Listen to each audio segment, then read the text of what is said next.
I love the power of water, and of course, water's always very important to our people, you know. And here's water showing its destructive power with eating away at the Scarborough Bluffs, and its creative power at the same time of building this peninsula. I go and sit in the teachings. I go sit when they bring speakers in to talk about the creation story. I marvel at those things, and then you can line up history with those things, right? And I think if the young people learn that early, then they're going to be a more whole person. When they say surrender, they may surrender the land, but they didn't surrender their interest in the land. To me, the biggest piece is the real truth.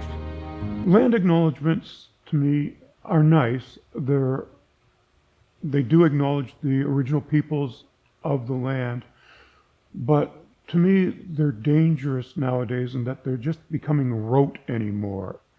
People just memorize them. I'm on the traditional territory and treaty lands of the Mississaugas, the credit for without understanding why they're saying those words, without understanding the history behind them. So I think that's a bit of a problem.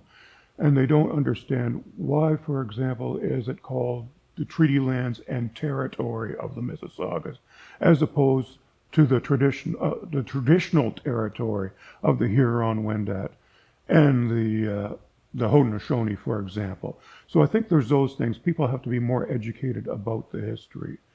And I think there's also has to be some education. We've never left those lands. We're still on the land that we come to occupy 1,700 years ago. We've never left. We're still on that territory. And people forget that we still have a stake. I challenge anyone to read one of our treaties, anyone, and say that it robbed us of our role of stewardship, that it robbed us of our rights to hunt, to fish, to gather, to be sustained in general by our lands. And I think that it's not in the treaties. We've never extinguished those rights.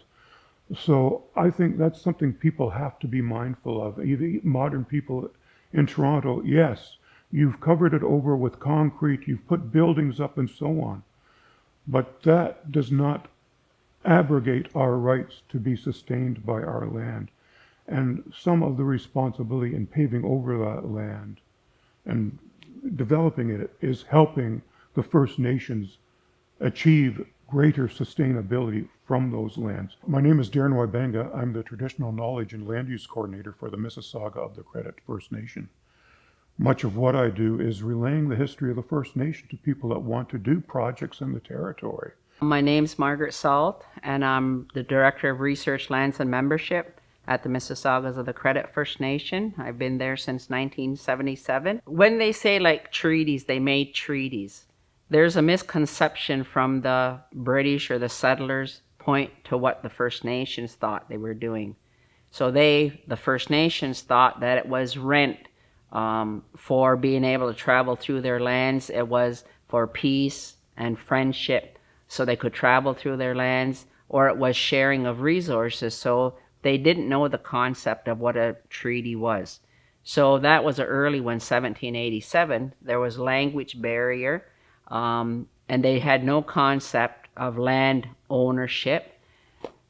So they were really at a disadvantage, and feel that the British Crown just took advantage because of all the things they were doing, putting rules in place of how they would take surrenders with a royal proclamation. When they surrendered the Toronto Purchase, when they did that, the islands weren't included because when they went and asked Sir John Johnson what it was, what did you get from the Mississaugas in 1787? And he said a 10-mile square, 2 miles on each side of the carrying place, 2 to 4 miles, he says, right up to Lake Simcoe. And then at Lake Simcoe, there was another 10-mile square. So they went far beyond their boundaries on there. So right now it's a 14 by 28, and it should have been a 10 by 10. So that's 250,000 extra acres that they got that they never paid for. But back when we first came to occupy the land, about give or take 1700, you know, Tkaronto Islands, there were some healing properties there that our people discovered and found work for them. So, and they would go and bring the sick to go and get some healing there. And that's amazing in itself. Here's this piece of landscape out in Lake Ontario that people used to bring the sick to, and they used to go and recuperate. They found, in the 1700s anyway, something appealing about the location, something appealing about the climate, the weather. And it was really, I would say, a sacred spot for our people where they could engage in ceremony and get in contact with the Manitous or the spirits.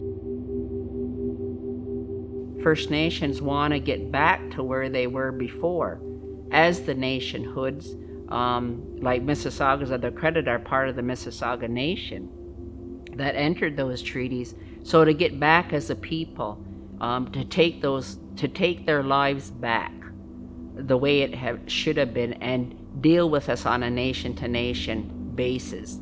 We've really got to look at preserving what we can, and anytime development does occur, I'm making sure it's done in the most proper way to preserve what we have and not harm the environment anymore. And if we can ever do anything that improves the environment and looks after what's there, so be it. Let's do it.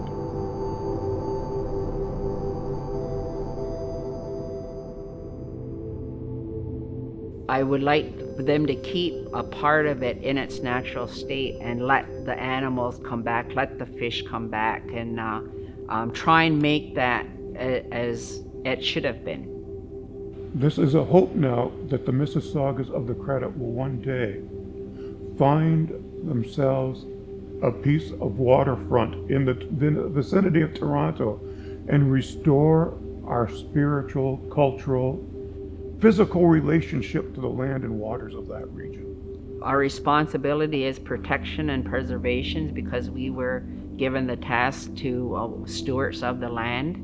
You know, so I think the First Nations has a duty to make sure those things keep in place, that we can have a say in things that are going on in the development, whether it be like fishing or anything like the nuclear plants, any of the big plants of what they put in the water and stuff, because you know what? The water is the life. I think they have to go back to the traditional ways and go back to the elders that know those things. The way things were, how to look after things. And I think if they do traditional knowledge, which they talk about, that actually incorporate traditional knowledge in their decisions of when they're doing